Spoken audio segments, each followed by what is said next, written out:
Hello, my name is Gabriel Garcia de la Gadea, and today I am going to be doing a presentation on Judeo-Christian, Aztec, Greek/Roman flood narratives and be telling their stories as well as comparing their differences or comparing their similarities. Now, for the Judeo-Christian, we have the story of Noah and his ark. This is a pretty common one that a lot of people around the world know due to the influence of Christianity. But to sum it up together, essentially, the world has gone a long time of just, you know, evil, corruption, and God has seen just the horrible atrocities being committed on earth and decides essentially he's had enough and he's going to just wipe the earth of humanity and all living creatures and just basically start fresh and anew. But as the process, when he's beginning to, as he's planning it and about to do it, he notices Noah, who he deems to be someone good and worthy of actually still living. And because of that, because of recognizing that, he chooses to spare him and his family. So he goes to Noah and he tells Noah, "Hey, there's going to be a flood coming, and it's going to kill everyone. You need to build this ark, which is basically just this huge boat, and tells him it needs to have enough space to carry two of every animal on Earth. Now, really, it carries more.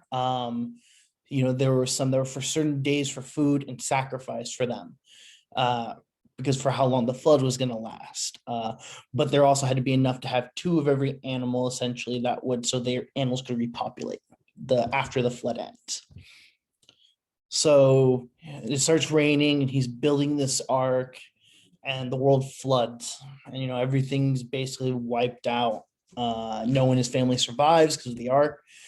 And they're the ones who are in charge of repopulating the earth along the other, with the other animals. And that's about it for Noah's story. There's some more that's given, but doesn't necessarily have much to do with the flood, just more about his life later.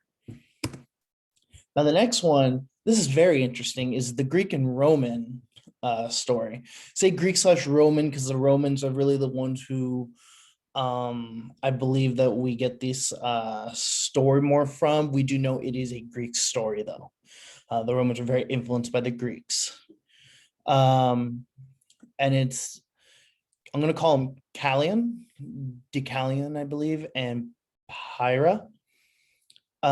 Essentially, the way the story goes is that, though, Jupiter, hears about what's going on, about how these humans are doing these terrible things. So he comes down to meet with a human, like Canis, I think his name is.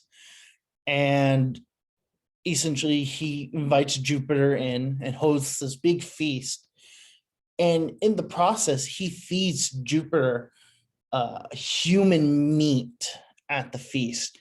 And that's like a big atrocity, apparently. And Jupiter, when he goes to meet to the other gods, he tells them, these humans are evil and I want to wipe them out.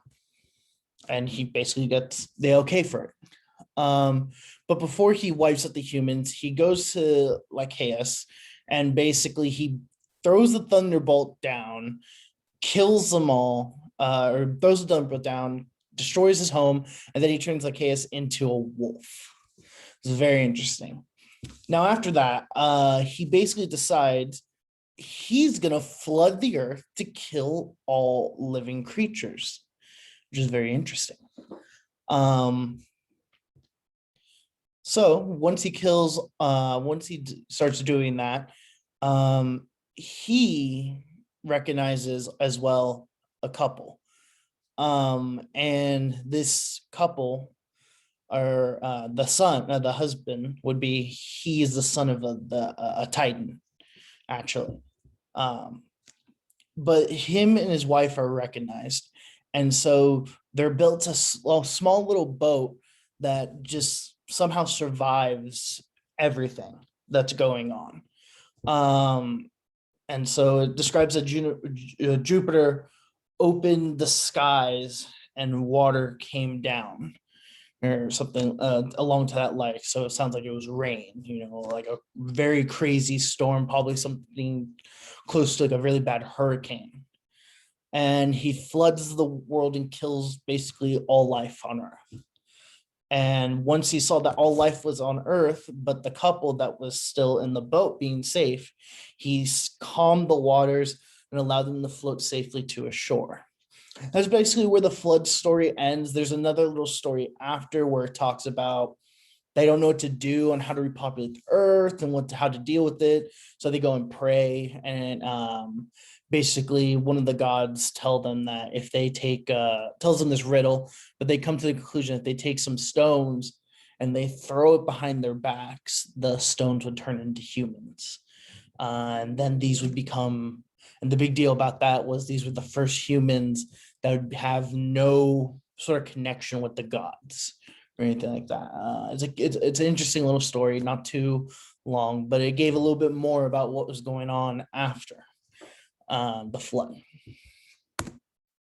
Next is the Aztec story. Now, the controversy with the Aztec story is that when the Catholic Church came in, the conquistadors and everything, they burned a lot of the Aztec heritage along with it, their stories, and very few things survived. And it's unfortunate is that they don't know exactly if this is a true Aztec story or if this is Aztec story has been influenced by the Catholic Church. I can't give a personal opinion on it because I haven't studied it enough to know how true that is. But if I had to, I'd say I believe this is,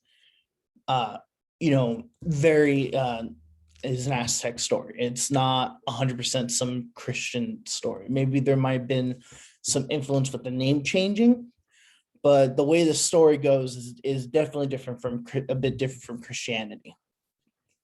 So the way the story goes is Note is warned by one of the gods, Tlacucan, I believe, that there's going to be a flood coming. He tells when there's a flood coming. So by him, this god warning him, and Note goes to his wife Netta, and he gets her. So the god basically instructs them the way to survive is he has them go into this hollowed out cypress tree. And what he does is he shoves them both inside and he seals them in it, actually. They're sealed inside. They can't get out easily. Now, while they were in there, the god gave him one order, both of them, and said they can only eat one earful of maize each. One ear of each, not earful. One ear of maize each. However, though, while the flood was going on, as the flood was going on, this is where it starts to drive itself a bit. And what happened was instead of the flood killing all the humans and life on Earth, instead it was turning everything into fish. And so after the flood subsided and things got better and safe, the Note and Netta leave the tree and they see all this fish and decide to go against the orders of the god and start eating fish. Now, the god gets very angry about being disobeyed, so he punishes them both by turning them into dogs. And then essentially the world is restarted again, and the only thing left on Earth are fish and two dogs. And it's about how the story ends. So some similarities between all three of them is very interesting is that each time the flood is the wrath of the gods, whether it be the Christian god or whether it be the Greek/Roman gods or just the Aztec gods. It's some sort of punishment. And every time too, for all three really, is that the humans have become very corrupt and evil.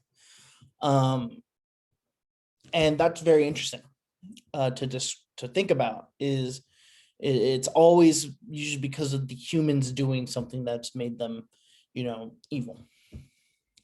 Another thing is that it always seems to be two survivors of the flood, at the very least. Obviously, with the Christian one, Noah's entire family survived.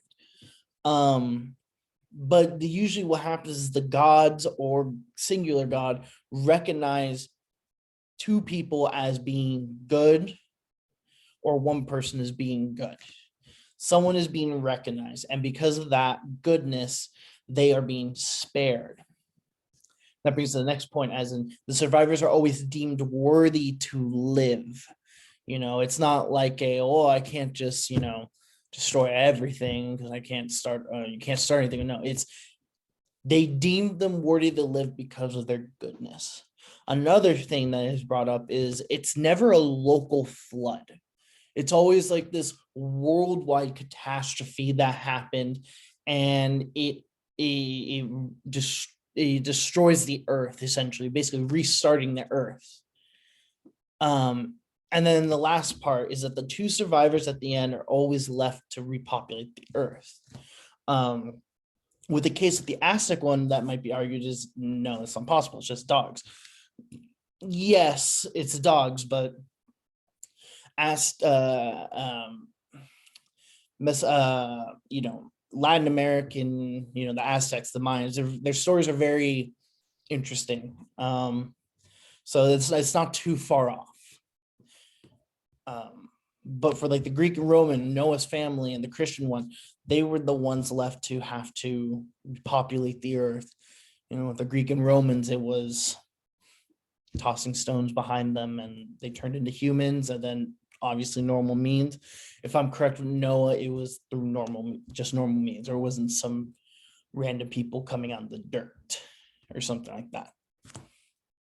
So that being said, clearly what's interesting is the big thing being is, even though the Greeks and Jews and the Aztecs, they come from basically whole different worlds in theory. I know the Greeks and the Jews probably were a lot closer.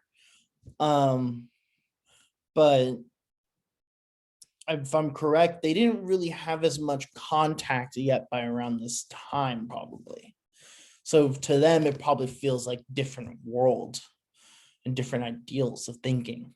I think the especially crazy part is the fact that on the other side of the world, they even are talking about how this great flood that flooded the earth happened. So, it's definitely builds a case for, something happened that was big, that influenced a lot of people. And that's it. That's all. There really isn't much more to say outside of that.